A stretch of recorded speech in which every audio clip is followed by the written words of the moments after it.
Hello friends, welcome back to my channel Neha Shekhawat designs. आज वाली video में हम प्रिंसेस कट ब्लाउज़ की कटिंग करेंगे और स्टिचिंग बताऊंगी। वीडियो बहुत लंबा हो जाएगा, इसलिए मैं इसे 2 पार्ट में कंप्लीट करूंगी। तो मेरे पास ये फैब्रिक है, तो मेन फैब्रिक है और लाइनिंग वाला फैब्रिक है, तो 1 मीटर ये दोनों ही फैब्रिक है मेरे पास। तो सबसे पहले मैं इसको डबल फोल्ड कर लूँगी। इसे डबल फोल्ड करने के बाद इसकी चौड़ाई लगभग मैंने 12 इंच ली है। इसके बाद हमें जो भी हमारा मेजरमेंट होगा, सबसे पहले हम उसको देखेंगे। तो मैं सबसे पहले मेरे पास जो रेडी ब्लाउज़ है, पहले मैं उसकी लेंथ देखूँगी। तो ये इसकी साइज़ का मेरे को ये ब्लाउज़ बनाना है। तो इसकी जो रेडी लेंथ है, ये तो रेडी लेंथ 14 इंच है, उसमें प्लस 2 इंच ऐड करना है हमें, जो कि हम कटिंग करते वक्त लेंगे। तो मैं इसका ये जो मैं कटिंग करूँगी, इसके लिए मैं फैब्रिक लूँगी, तो 16 इंच का फैब्रिक लूँगी। तो सबसे पहले मैं यहाँ पर इसकी लेंथ का साइज़ लगा लूँगी। तो लेंथ का मार्क करेंगी, 16 इंच पे मैंने लेंथ का मार्क कर लिया है। तो दोनों ही साइड से बराबर मार्क कर लेंगे। ये मैंने 16 इंच पिन मार्क कर लिया है। अब इन दोनों ही निशानों को स्केल से मिला देंगे, तो स्ट्रेट लाइन खींच लेंगे।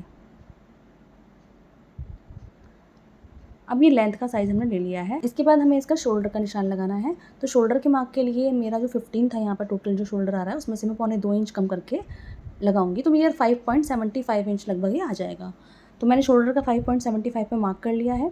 अब हमारा जो आर्म होल होता है, इसके लिए हमारा बस्ट को डिवाइड करते हैं हम 6 से, और उसके बाद हाफ इंच प्लस करते हैं। तो ये 6.5 इंच का मेरा आ जाएगा। बस्ट साइज़ 36 इंच है इसमें। तो 36 को डिवाइड करेंगे तो 6 इंच आएगा, और उसमें हाफ इंच प्लस कर देंगे तो 6.5 इंच आ जाएगा। 6.5 इंच का हमने आर्म होल का निशान लगा लिया है। अब इसमें हमें बस्ट का निशान लगाना है। बस्ट का जो मेरा है 9 इंच का आ रहा है। अगर मैं डिवाइड करूँगी 4 से, और मैं उसमें 1.5 इंच एक्स्ट्रा मार्जिन ले लूँगी। तो ये हमारा मार्जिन और हमारा जो फिटिंग वाला मार्क है, वो दोनों मैंने लगा दिए हैं। अब हमें जो हमारी वेस्ट साइज़ है, तो वेस्ट साइज़ मेरी इसमें 30 है। 30 को हमने 4 से डिवाइड करा है, तो और उसमें प्लस 1 इंच करना है, जो हम डार्ट का करेंगे। तो मैंने यहाँ पर 7.5 इंच का मार्क लगाया है वेस्ट का साइज़, 1 इंच मैंने लगाया है इसमें डार्ट का, और इसमें 1.5 इंच का मार्जिन लिया है। तो ये मेरा बैक वाला पार्ट है। पहले हम बैक वाले पार्ट की कटिंग कर रहे हैं, तो इसलिए मैंने इसमें बस एक डार्ट का ही निशान लगाया है, 1 इंच एक्स्ट्रा लिया है। इसके बाद यहाँ पर ये रिकॉर्डिंग अपने आप रुक गई बीच में, तो इस वजह से ये रिकॉर्ड नहीं हो पाया। तो मैं आपको ऐसे बता देती हूँ। हमें इसका सेंटर पार्ट निकालना है, वहाँ मार्क करना है, और ऊपर से 10 इंच का मार्क करना है, और इसको एक आधा इंच दोनों साइड से करके 1 इंच का हमें डार्ट, जो हमने आगे निशान बढ़ा के लगाया था, तो 1 इंच का ही हमें डार्ट का निशान लगा देना है। अब हमें आर्म होल के लिए 1 इंच पहले यहाँ से गोलाई के लिए लगा देना है, और हाफ इंच पीछे करके एक मार्क और करना है, जो कि हमारे आगे वाले पार्ट की कटिंग के लिए होगा। मैं ऐसे आपको एक आइडिया के लिए बता दे रही हूँ, वरना आगे वाले पार्ट की तो हमें बाद में कटिंग करनी है, फिर भी आपको आइडिया पड़ जाएगा, इसलिए मैं आपको बता दे रही हूँ। पहले हमें इसका सेंटर पार्ट निकालना है, जहाँ से हमें गोलाई देनी है। तो इस तरह सेंटर पार्ट निकालेंगे, और यहाँ तक हमें उस गोलाई को, जो निशान लगाया था हमने 1 इंच का, उसको गोलाई को हमें यहाँ तक ले जाना है घुमाते हुए। इस तरह से शेप दे देनी है। अब ये देख सकते हैं आप, ये सेंटर पार्ट है, तो यहीं तक हमें गोलाई देनी है, उसके ऊपर हमें स्ट्रेट ही जाना है। अब आगे वाले के लिए हमें क्या करना है कि पीछे वाले जो हमने हाफ इंच पीछे लिया था, उससे हमें 1 इंच का लेना है। पहले हमने फर्स्ट वाले मार्क से लिया था, अब हमें हाफ इंच पीछे वाले मार्क से लेना है 1 इंच, और इस तरह से एक निशान लगाकर आगे वाले आर्म होल की कटिंग के लिए भी हमें मार्क कर लेना है। तो ये हमारे आगे वाले आर्म होल के लिए मार्क किया है हमने, ये हमारा बैक वाला है। अब मैंने एक चीज़ और नहीं बताई है, मैंने जो नेक की तरफ से हाफ इंच डाउन किया है, जो देख रहे हैं आप कटिंग कर रही हूँ मैं, ये भी मैंने तभी किया था जब मैं रिकॉर्डिंग नहीं हुई थी मेरे फ़ोन में, जब रिकॉर्डिंग रुक गई थी, उस टाइम पे मैंने ये किया था। तो मैं आपको बता दे रही हूँ कि हाफ इंच डाउन तभी करना है जब हमें नेक जो है हमारा बड़ा होगा, 9 इंच से बड़ा नेक होगा, तब हम शोल्डर की तरफ डाउन नहीं करेंगे, नेक की तरफ हाफ इंच डाउन करेंगे। ठीक है, तो इस तरह से मैंने अब अपने ये बैक वाला पार्ट की कटिंग कर ली है। अब फ्रंट वाले पार्ट के लिए मैंने ऐसे करके कपड़ा फोल्ड करके रखा है, और उसके ऊपर बैक वाले पार्ट को रख के पूरा मार्क कर लिया है, और फ्रंट वाले आर्म होल की जो हमने शेप दी थी, उसका भी मैं निशान लगा लूँगी इस तरह से। तो ये मैंने पूरा मार्क कर लिया है। इस कपड़े को ना आधा इंच पीछे करके रखना है। मैं आपको आप देख सकते हैं कि ये मैंने हाफ इंच पीछे करके रखा है, मतलब आगे जो मैंने आई पट्टी के लिए जगह छोड़ी है इसमें हाफ इंच, ये मैंने उसके लिए पहले मैं मार्क करके दिखा देती हूँ आपको। ये हाफ इंच इसको मैंने पहले ही छोड़ दिया था, जब हमने फ्रंट पार्ट पहला वाला पार्ट रखा है इसके ऊपर, तो मैंने इसको छोड़ दिया था। तो ये मैं मार्क कर लेती हूँ। इसके बाद ही हमें इसके आगे ही निशान लगाना है, मतलब इतने पार्ट को हमें नहीं छेड़ना है, इस तरह से। तो ये मैंने मार्क कर लिया है। इसके बाद अभी हमें जो है इसकी फिटिंग का निशान लगाना है। तो जैसे कि मैंने बैक वाले पार्ट में लगाया था, वही 9 इंच की इसकी फिटिंग वाला मार्क है, और 1.5 इंच वाला मार्जिन का है, और नीचे से 7.5 इंच हमें लेना है, जो हमारा वेस्ट का मार्क है। तो ये कमर का जो मैंने नाप लगाया था फिटिंग वाला, इसके मार्क के बाद हमें 2.5 इंच एक्स्ट्रा लेना है, जो कि हम फ्रंट वाले पोर्शन में, फ्रंट वाले पार्ट में जो हम डार्ट लगाते हैं वो 2.5 इंच लगाते हैं। कम से कम 2 इंच होना चाहिए, 2.5 इंच या 3 साढ़े 3 इंच तक आप ले सकते हैं। तो मैं 2.5 इंच ले रही हूँ और बाकी 1.5 इंच एक्स्ट्रा मार्जिन का ले रही हूँ, ठीक है। इसके बाद हमें इसको मार्क कर देना है, तो फिटिंग वाले निशान से फिटिंग वाले निशान को मिला देंगे हम, और मार्जिन वाले मार्क से मार्जिन वाले मार्क को इस तरह से लाइन खींच देंगे, ठीक है। अब हमारा पीछे जो पहले वाला निशान था उसको हम ब्लर कर देंगे, जो फाइनल है हमारा वो ये वाला मार्क है, ठीक है। इसके बाद अभी हमें इसका प्रिंसेस कट की भी शेप देनी है। यहाँ पर भी कुछ रिकॉर्डिंग में प्रॉब्लम आई थी, मैं दोबारा से आपको लगा के दिखा रही हूँ इसमें ब्लर करके। ऊपर से 10.5 इंच लेना और साइड से हमें 3.25 इंच और आगे से नीचे से 3.25 इंच का मार्क करके इन दोनों निशानों को हमें मिला लेना है, ये इस तरह से। पहले हम स्ट्रेट लाइन खींच लेंगे। इसके बाद हमें जो 2.5 इंच हमने लिया था एक्स्ट्रा, वो 2.5 इंच का डार्ट जो है उसका निशान लगा लेंगे हम, और इसको भी हम एकदम ट्रायंगल की तरह एक शेप बना देंगे। तो पहले मैं स्ट्रेट लाइन खींच ले रही हूँ। अब इसके बाद हमें इसका सेंटर पॉइंट निकालना है। ये सेंटर पॉइंट ले लिया है हमने। इसके बाद हमें थोड़ी सी गुलाई देनी है। सेंटर पॉइंट इसलिए लिया है ताकि जहाँ से आपको घुमाव देना है इसमें, तो ये सेंटर पॉइंट के बाद आपको बाहर की साइड देना है और सेंटर पॉइंट से पहले आपको नीचे अंदर की साइड देना है। इस तरह शेप दे सकते हैं। आई होप आपको समझ में आ रहा होगा। अब इसके बाद हमें इसके ऊपर वाले मार्क को इस तरह से मिलाकर यहाँ पर मिला देना है। तो ये प्रिंसेस कट की हमारी शेप बनके तैयार हो गई है, बिल्कुल इस तरह से। मैं थोड़ा डार्क कर लूँगी। अब मैं इसको 1/2 इंच का ऊपर से और मार्जिन दूँगी इसमें, मतलब 1/2 इंच मुझे दबाना है। तो इसमें 1/2 इंच जब हम काटेंगे तो 1/2 इंच कपड़ा एक्स्ट्रा चाहिए भी होगा, तो मैं इस तरह से 1/2 इंच आगे बढ़ा लूँगी। तो इस तरह से अगर आप मार्क करेंगे तो कहीं भी कोई भी गलती नहीं होगी, क्योंकि हम जितना भी हमें जहाँ कपड़ा चाहिए हम उसको एक्स्ट्रा लेके चलेंगे, तो बाद में हमें सिलाई के टाइम पे बिल्कुल भी दिक्कत नहीं होगी।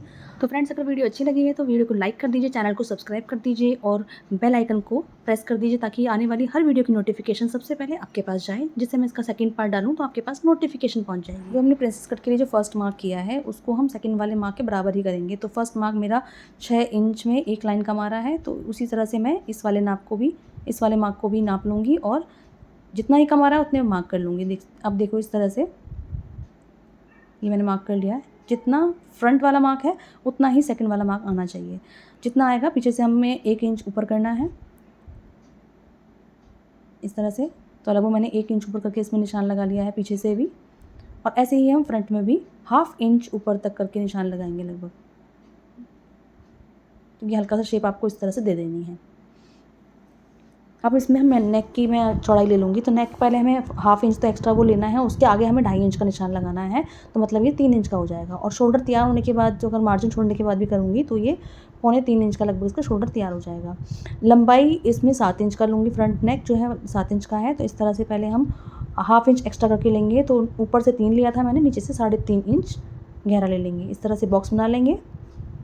अब इसमें आप कोई भी शेप दे सकते हैं, राउंड चाहे राउंड शेप का बना सकते हैं, और मैं जिस तरह का शेप दूँगी कुछ स्वीट हार्ट करके ऊपर से इस तरह से राउंड करके बना दूँगी। तो वो मैं बुकरम पे बनाऊँगी, तो मैं आपको जैसे स्टिचिंग करूँगी जब मैं, तो आप देख लेना, तब मैं आप बुकरम पे कटिंग करके बता दूँगी, ठीक है। अब इसके बाद हम इसकी कटिंग कर लेंगे फ्रंट पार्ट की। तो इसमें क्या है कि हमें जो आर्म होल की अंदर वाली साइड है, अंदर वाला जो मार्क है उस पे करना है, क्योंकि ये है फ्रंट वाले पार्ट की कटिंग। बैक वाले पार्ट के लिए हमने वो मार्क किया था, तो बैक वाले पार्ट की हम पहले ही कटिंग कर चुके हैं। तो फ्रंट वाले पार्ट में हम अंदर वाली कटिंग करेंगे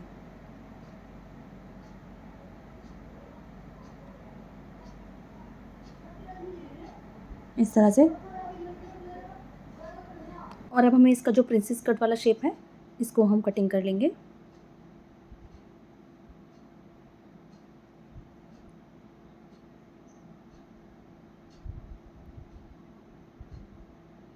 ये जो हमने इसमें 1/2 इंच का जो हमने शेप दिया था, वो 1/2 इंच वाला कपड़ा भी निकाल देना है साथ में।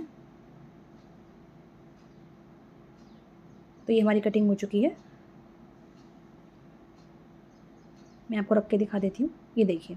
तो इस तरह से हमारे फ्रंट पार्ट की कटिंग हो गई है। तो ये बनने के बाद शेप इस तरह से आ जाएगी। ये हमारा बैक पार्ट है और ये फ्रंट पार्ट है। अब हमें जो फ्रंट पार्ट वाला है इसको भी हमें पहले वाले पार्ट, मतलब दोनों पार्टों को बराबर काटना है, क्योंकि हमने उसमें 1 इंच ऊपर करके कटिंग की थी, शेप दी थी। तो इस तरह से हमें बैक वाले पार्ट में भी शेप दे देनी है, उसी को नाप कर। तो अब ये बिल्कुल बराबर हो गया है फ्रंट और बैक वाला जो है, इस तरह से। ये हमने फ्रंट और बैक पार्ट की कटिंग कर ली है। अब हमें इसको मेन फैब्रिक पे कटिंग करेंगे। तो मेन फैब्रिक में मैंने ये कपड़ा रख लिया है। तो जो हमारा फ्रंट वाला साइड है वो तो ओपन है, मतलब ये फ्रंट ओपनिंग है। तो ये हमने बैक वाला पार्ट रखा है वो बंद वाली साइड से रखा है, और जो फ्रंट वाला पार्ट है वो खुली वाली साइड से रखा है, क्योंकि इसमें मैं फ्रंट में ही इसमें हुकाई लगाऊंगी। तो मैंने रख के इस पर सीधे सीधे कटिंग कर लूँगी। बस आपको ये ध्यान रखना है कि जब आप फैब्रिक लेंगे, मेन फैब्रिक जो होगा उसमें प्रिंट और लाइनिंग का ध्यान रखना है कि ये लाइनिंग है तो ये लंबाई में लाइनिंग आएंगी, मतलब आप इसको चौड़ाई में नहीं ले सकते हैं। तो मैंने इस तरह से कपड़े को रखा है कि दोनों ही पार्ट में लंबाई में लाइन आ जाए, मतलब सारे ही पार्ट को आपको एक ही तरह से रखना है। तो इस तरह से मैंने कटिंग कर ली है। साइड से जो भी रफ फैब्रिक होगा उसको आप हैंड टू हैंड निकाल देंगे। अब मैं इसके जो जोड़ था इसको भी कटिंग कर दूंगी। तो ये हमारा मेन फैब्रिक पे भी कटिंग हो चुकी है लाइनिंग के साथ। तो ये हमारा फ्रंट और बैक पार्ट दोनों की कटिंग हो गई है। अब इसके बाद हमें स्लीव्स काटनी है। तो स्लीव्स कटिंग करने के सबसे पहले मैंने जो मेरा फैब्रिक बचा था लाइनिंग वाला फैब्रिक, उसको मैंने ले लिया है। अब एक स्ट्रेट लाइन खींच लेंगे। उसके बाद लेंथ लेनी है, तो मैं 9.5 इंच की मुझे लेंथ तैयार चाहिए, तो मैं 1 इंच बढ़ा के लूँगी। तो 10.5 इंच की मैंने इसकी लेंथ ले ली है। सेम इस तरह से आगे निशान लगा लेंगे और दोनों निशान को मिला देंगे। ये निशान मिला दिया है। अब इसके बाद 3 इंच पे एक निशान और लगाना है।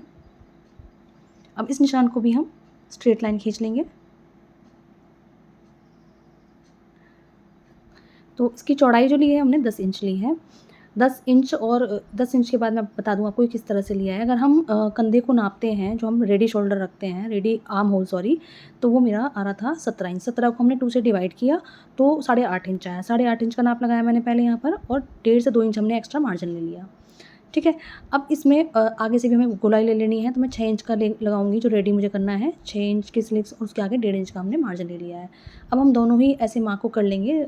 मार्जिन वाले मार्क को मार्जिन वाले मार्क से मिला देंगे और फिटिंग वाले मार्क को फिटिंग वाले मार्क से मिला देंगे।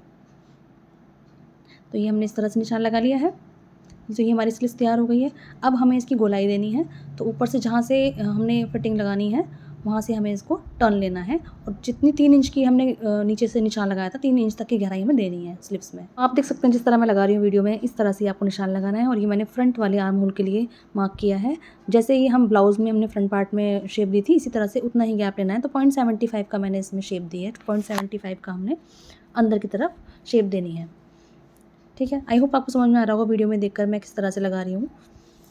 तो ये हमने पहले हम कटिंग करेंगे, तो पहले हमें बाहर वाली ही कटिंग करनी है।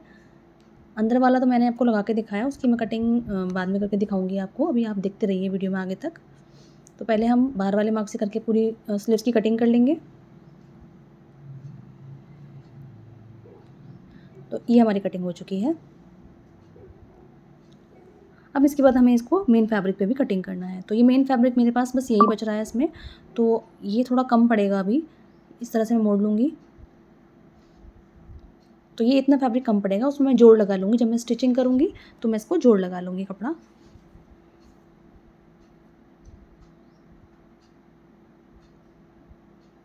तो पहले मैं कटिंग कर लूँगी इस पर। तो पहले मैं आगे से कुछ फैब्रिक निकाल दूँगी, रफ़ फैब्रिक है, इसको मैं कटिंग कर दूँगी। इसके बाद हम पीछे से बिल्कुल सेम ऐसे ही कटिंग कर लेंगे।